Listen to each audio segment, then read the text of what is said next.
विनोद, तूने हलवाई को सारा सामान तो दे दिया है ना? अक्षय की शादी में कोई कमी नहीं रहनी चाहिए। आखिर सबसे छोटा भाई है तुम सबका।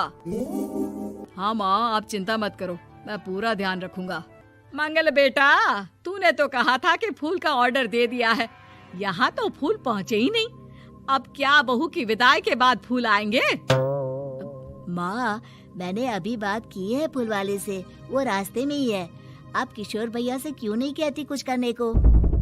किशोर पहले ही मेरे बताए काम कर रहा है।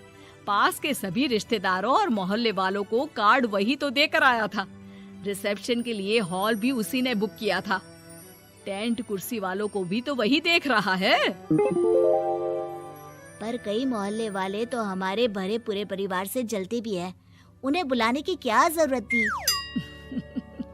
बेटा, शादी ब्याह में तो बुलाना ही पड़ता है, नहीं तो लोग क्या कहेंगे। दादी दादी देखो ना, हलवाई अंकल हमें लड्डू नहीं दे रहे, आप इनको डांटो ना।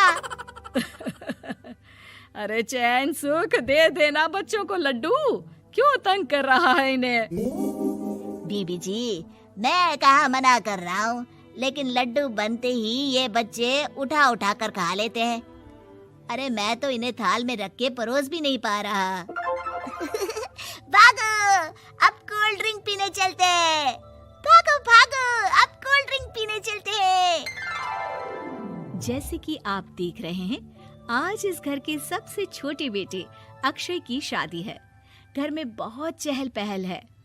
कुलभूषण की बीवी कमला को फुर्सत ही नहीं है कामों से, लेकिन कुलभूषण और घर के बाकी लोग कहाँ हैं? आइए देखते हैं।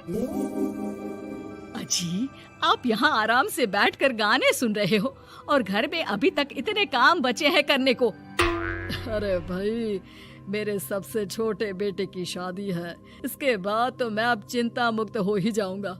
और फिर घर में तुम हो, बेटे बहुएं हैं, तुम लोगों के होते हुए मैं क्यों काम करूं? मैं तो शान से बेटे की शादी में जाऊंगा तैयार होकर। अरे ठीक है, अब आप आराम ही कीजिए। एक बार अभिषेक की बीवी आ जाए, फिर मैं भी आराम करूंगी और मेरी चारों बहुएं पूरे घर की जिम्मेदारियां संभाल लेगी। इतना कहकर कमला वापस अपने काम में लग जाती है। बेटा भी, तू अब तक तैयार नहीं हुआ?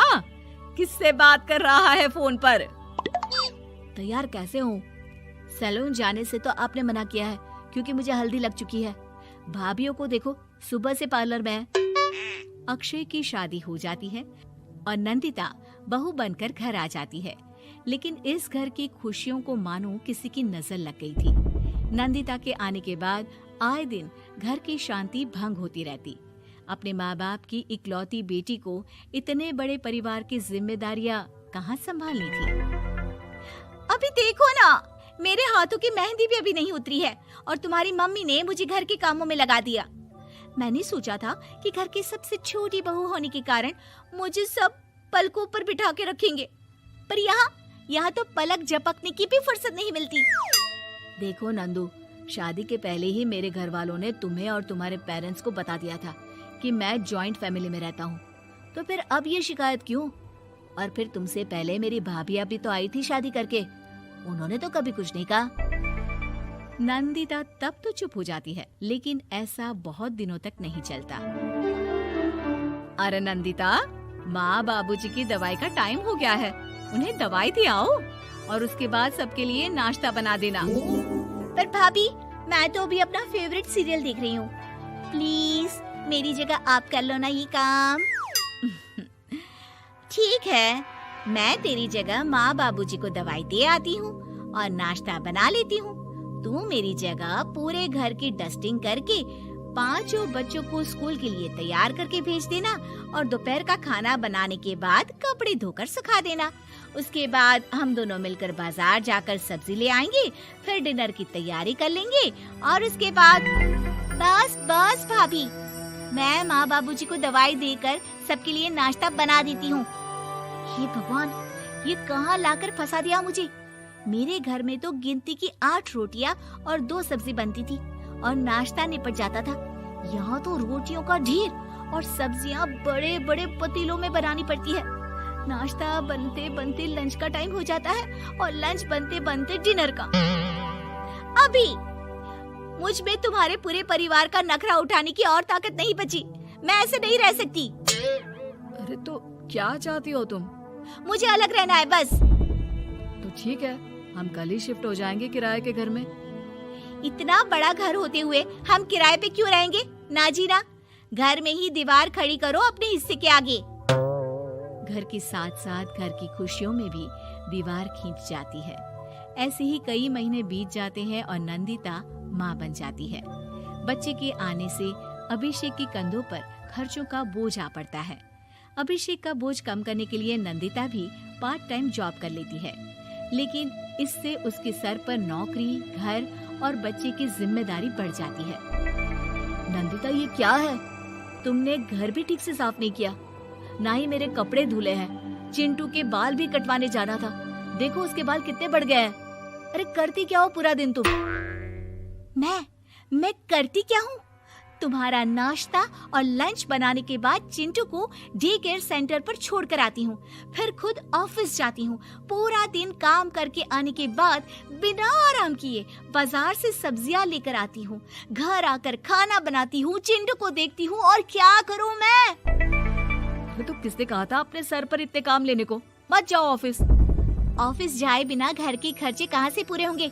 चिंटू की डे केयर का खर्च, उसके लिए बेबी फूड का खर्च, प्रेस वाले का खर्च, ये सब तुम्हारी सैलरी से होता नहीं है। अगर परिवार से अलग नहीं होती तो इतनी मुसीबतें नहीं उठानी पड़ती तुम्हें परिवार के साथ मिलकर काम करने में दिक्कत थी, लेकिन काम तो अब भी बहुत है तुम्हारे सर पर। चिंटू को भी डे केयर भेजने की जरूरत नहीं पड़ती।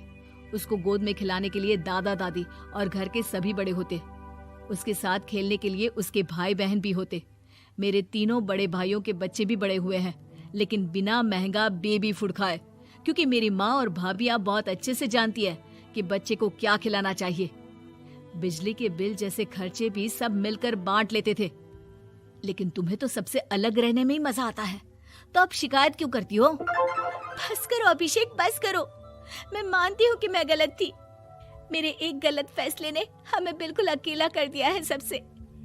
एक घर में होते हुए भी हम बाकी परिवार से अजनबियों की तरह रह रहे हैं। अभिषेक और नंदिता की सारी बातें घर के बाकी लोगों को सुनाई दे रही थी। तभी कमला बोल पड़ती है। अरे नंदिता बहू, किसने कहा कि तुम अकेले हो? तुम्हारा इतना भरा पूरा परिवार है ना तुम्हारे साथ। हम तो बस ये चाहते थे कि तुम अपनी गलती समझ जाओ। अगर हम तुम्हें समझाते तो शायद तुम ना समझती, लेकिन अपनी गलती का एहसास तुम्हें खुद हो गया है, तो अब तुम समझ चुकी हो परिवार में एक साथ रहने का मोल क्या होता है। मम्मी जी, मुझे माफ कर दीजिए, अब ऐसा दोबारा कभी नहीं होगा। अरे माफी बाद में, पहले मेरा पोता जरा मेरी गोद में तो दे, और तू जाकर सबके लिए चाय बना ला।